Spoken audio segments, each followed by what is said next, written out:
సుమన్ టీవీలో మీ personal and business promotions కోసం కింది నెంబర్కి కాంటాక్ట్ చేయండి.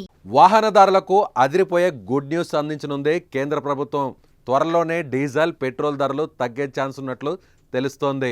అంతర్జాతీయంగా ముడి చమురు ధరలు తగ్గుముఖం పట్టడంతో భారత్లోనూ పెట్రోలు, డీజిల్ ధరలను తగ్గించాలని ప్రభుత్వం ఆలోచిస్తున్నట్లుగా తెలుస్తోంది. ఈ మేరకు పెట్రోలియం మంత్రిత్వ శాఖ కార్యదర్శి పంకజ్ జైన్ సంకేతాలు కూడా ఇచ్చేశారు.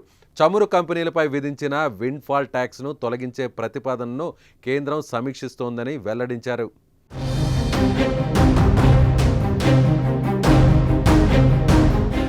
ఇది ఆదాయపు పన్నులో క్యాపిటల్ గెయిన్స్ ట్యాక్స్ మాదిరిగానే ఉంటుంది.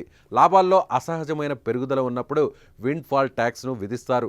పెట్రోలియంతో సహా కొన్ని పరిశ్రమలపై కేంద్ర ప్రభుత్వం ఈ పన్ను విధిస్తోంది.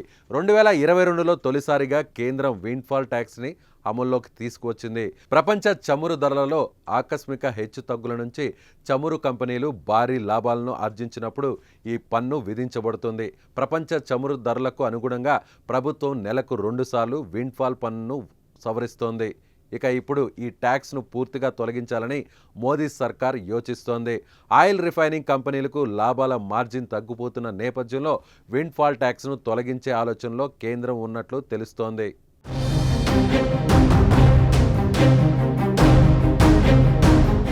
ఇక దేశంలో సార్వత్రిక ఎన్నికలకు ముందు ఏడాది మార్చిలో పెట్రోల్, డీజిల్ రిటైల్ ధరలను లీటర్కు ₹2 చొప్పున ప్రభుత్వం తగ్గించింది.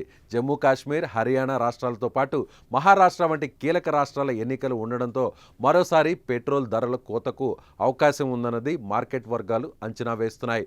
దేశంలో 90% పెట్రోల్ పంపులు ప్రభుత్వ ఆధీనంలోనే ఉండడంతో ప్రైవేటు రంగ కంపెనీలు ఆ మేర వాటి ధరలను కూడా తగ్గించాల్సినటువంటి పరిస్థితి వస్తుంది.